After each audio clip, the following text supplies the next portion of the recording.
Bismillahirrahmanirrahim. Assalamualaikum warahmatullahi wabarakatuh. Alhamdulillah, wassalatu wassalamu ala rasulillah wa ala alihi wa sahbihi wa mawala. Asyhadu an la ilaha illallah wahdahu la syarika lah, al-malikul haqqul mubin, wa asyhadu anna sayyidana wa nabiyyana Muhammadan abduhu wa rasuluhu shadiqul wa'd. Allahumma fasalli wa sallim ala hadha an-nabiyil karim wa rasulil azim sayyidina wa maulana Muhammadin sallallahu alaihi wasallam wa ala alihi wa ashabihi wa azwajihi wa man tabi'a da'watahu wa sara ala sunnati wa ala millati ila yaumiddin.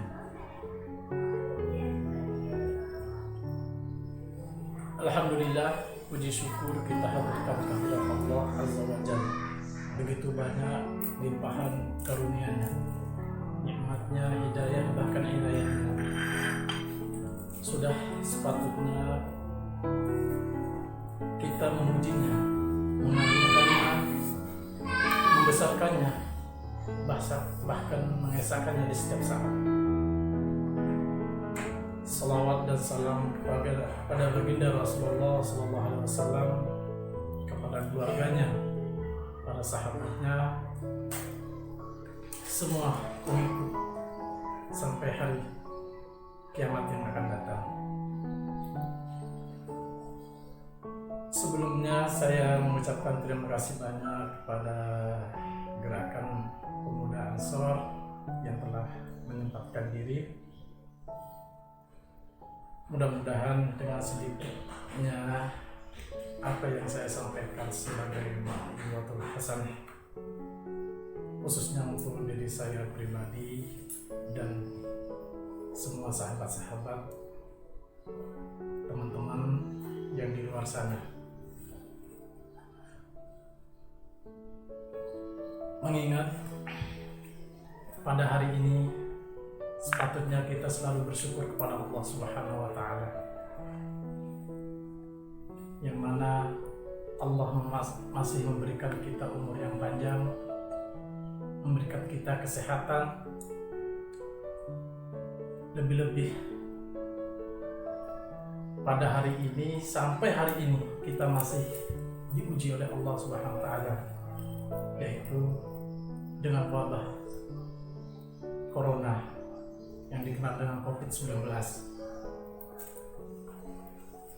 Mudah-mudahan bagaimanapun kondisi kita senantiasa mari kita meningkatkan ketakwaan kita kepada Allah Subhanahu wa Ta'ala. Karena orang yang bertakwa, orang yang selalu mengikuti petunjuk Allah, Allah katakan dalam Al-Quran, "Dzalikal kitabu la raiba fi hudal lil muttaqin." Al-Quran yang demikian agung, la raiba fi, tidak ada lagi keraguan di dalamnya, hudal lil muttaqin, sebagai petunjuk bagi orang yang bertakwa. Dalam ayat yang lain, faman tabi'a hudaya fala khaufun 'alaihim wa la hum yahzanun. Siapa yang mengikuti petunjukku, maka dia tidak akan punya rasa takut dan dia tidak akan ada rasa sedih. Di ayat yang lain pun Allah mengatakan, faman ittaba'a hudaya fala yadhillu wa la yashqa. Maka siapapun yang mengikuti petunjukku, maka dia tidak akan tersesat dan dia tidak akan celaka. Mudah-mudahan kita semua menjadi orang yang bertakwa, selalu meningkatkan ketakwaan kita kepada Allah Subhanahu wa Ta'ala, seakan-akan kita itu selalu disaksikan oleh Allah Subhanahu wa Ta'ala. Di ayat yang tadi kita dapat mengambil kesimpulan, karena orang yang bertakwa dalam Al-Quran tadi mengatakan dia akan terbebas dari 4 yang tadi itu. Yang pertama, dia tidak akan punya rasa takut bagaimanapun kondisinya, dan dia tidak akan mempunyai rasa sedih. Tidak ada rasa dia entah mau kemana, dia tidak akan tersesat, dan insya Allah orang yang bertakwa tidak akan celaka. Umat Islam adalah umat yang mulia, umat yang paling mulia di antara umat yang lain kalau dia mau mengikuti Al-Quran. Tapi umat Islam ini akan menjadi umat yang sangat terpuruk seandainya dia berpaling dari Al-Quran.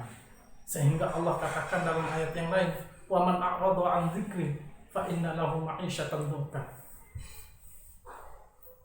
Siapa yang berpaling dari peringatanku, dari Al-Quran, dari petunjukku, maka dia akan berhak memperoleh kehidupan yang sangat sempit. Fa inna lahu ma'isyatan dhanka wa nahsyuruhu yaumal qiyamati a'ma. Bahkan nanti lebih parah lagi, di hari kiamat dia akan dihimpun, akan dikumpulkan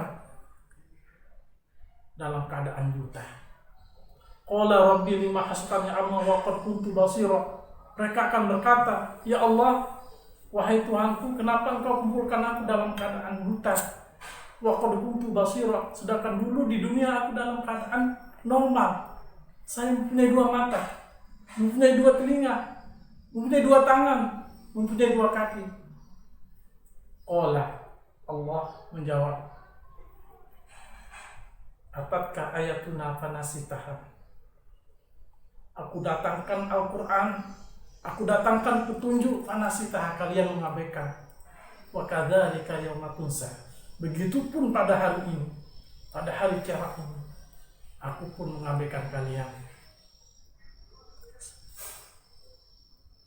Orang yang berpaling dari Al-Quran, orang yang berbuat maksiat, orang yang menjauh dari Allah, sama artinya dia menjauh dari Al-Quran. Makanya jangan heran ketika Allah menciptakan 2 mata, tapi kita tidak jadikan untuk melihat Al-Quran. Allah menciptakan 2 telinga, tapi kita tidak pernah membaca Al-Quran, tidak pernah mendengarkan Al-Quran. Allah menciptakan 2 tangan, tapi kita tidak pernah memegang Al-Quran. Allah menciptakan mulut, Allah menciptakan kaki, tapi tidak pernah melangkahkan kaki kita ke jalan yang baik.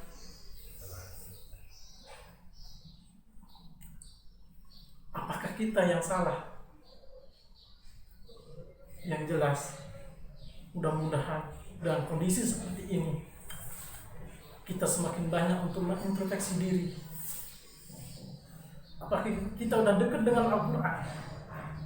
Kalau kita bercermin dari zaman dahulu, pada zaman sahabat, Al-Quran begitu sangat dekat. Tapi lihat umatnya sekarang. Ini Al-Quran, umatnya di sini sangat jauh. Coba lihat dari berbagai macam lembaga sekolah, berbagai macam lembaga pendidikan, bagaimana cara kita dijauhkan oleh Al-Quran dengan Al-Quran. Kalau kita melihat dari SD, SMP, Sanawiyah, sampai aliyah, kuliah, apakah ada pelajaran bahasa Arab? Tapi yang ada pelajaran bahasa Inggris, bahasa-bahasa yang lain lebih dimajukan. Kenapa? Supaya kita tidak lagi dekat dengan Al-Quran. Tapi ingat, ulama-ulama kita begitu jeli melihat suasana pemandangan seperti ini, yaitu dengan cara membangun lembaga pondok pesantren. Buat apa? Supaya umat ini kembali lagi kepada Al-Quran. Di sana tidak ada lagi yang bisa melarang. Disitulah para ulama membangun pesantren-pesantren ini adalah tujuan supaya kita itu kembali dekat dengan Al-Quran, supaya kita tidak jauh dengan Al-Quran. Karena kita sudah yakin orang yang selalu bersama Al-Quran, insya Allah kita akan aman dari yang 4 yang tadi itu. Teman-teman para sahabat yang berbahagia, dengan adanya seperti ini, lebih-lebih kita Hari ini, satu hari lagi kita akan berjumpa dengan bulan suci Ramadan. Mari kita persiapkan diri dengan memperbanyak bekal. Bekal di situ adalah mari kita perbanyak bekal ilmu. Mudah-mudahan nanti di bulan suci Ramadan kita semakin banyak tidak mensia-siakan bulan yang penuh barakah, bulan yang penuh mulia. Apa yang kita diwajibkan di bulan Ramadan nanti ini?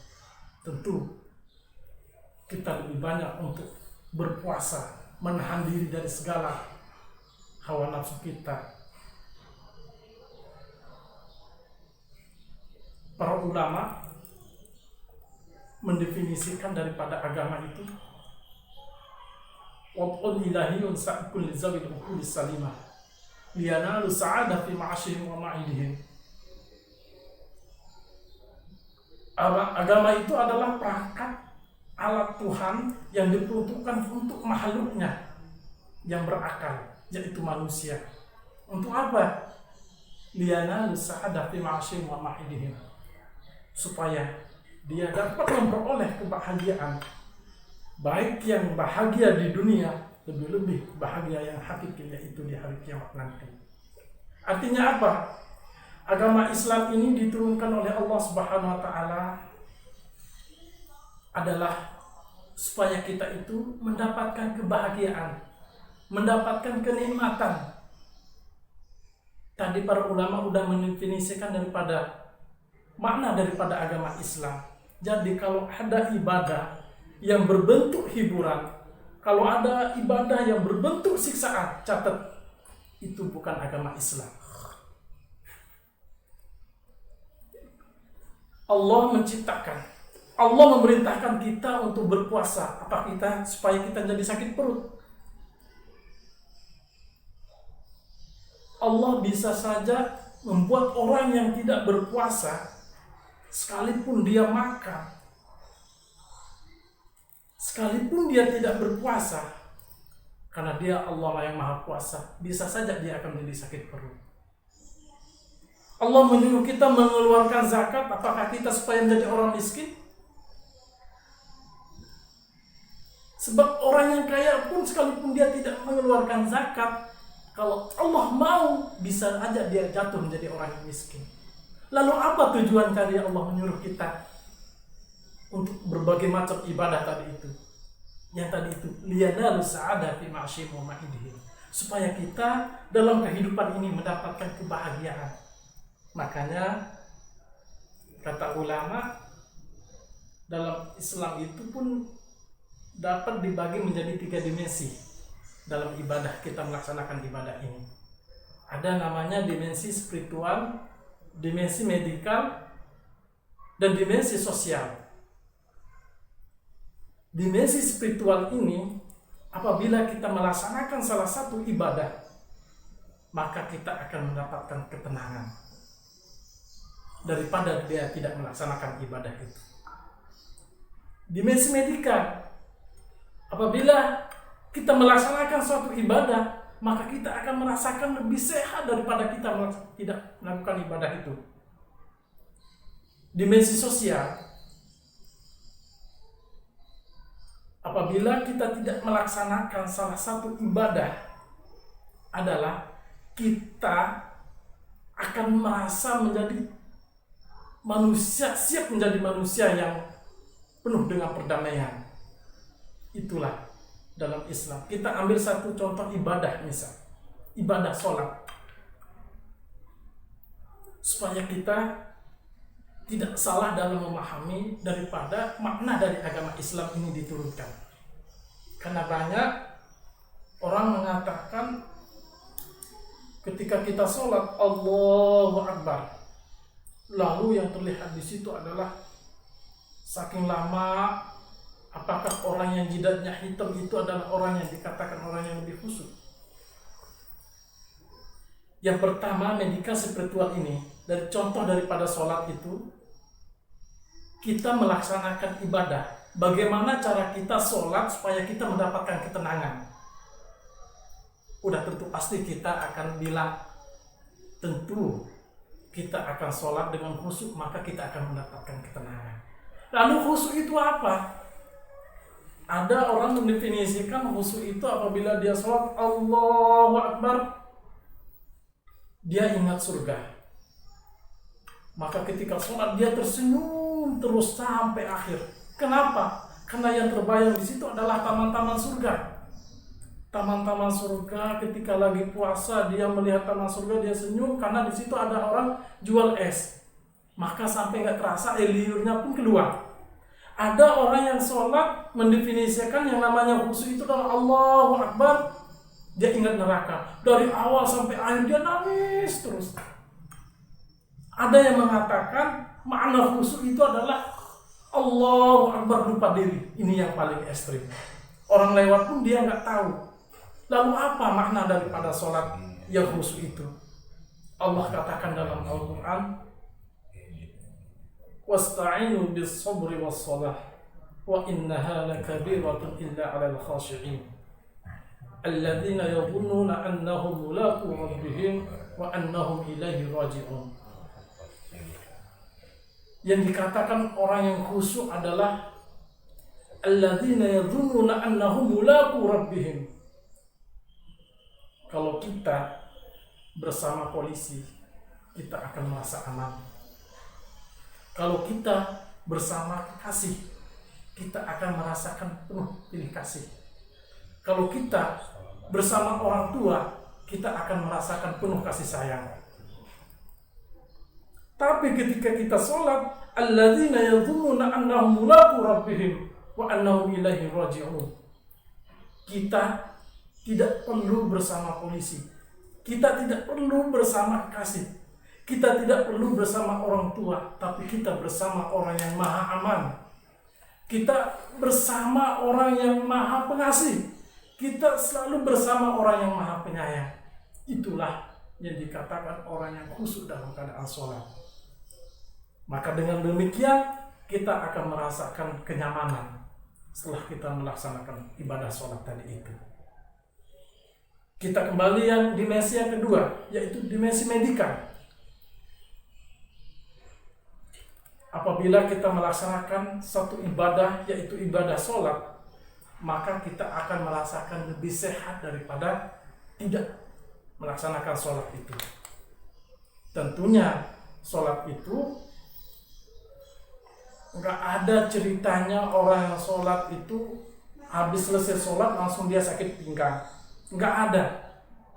Apabila kita sholat benar sesuai dengan petunjuknya dari Rasulullah, apa yang kita dianjurkan oleh Rasulullah, bagaimana takbir kita, bagaimana ruku kita, bagaimana sujud kita, maka ketika kita melaksanakan dalam keadaan sholat itu, kita akan merasakan lebih sehat.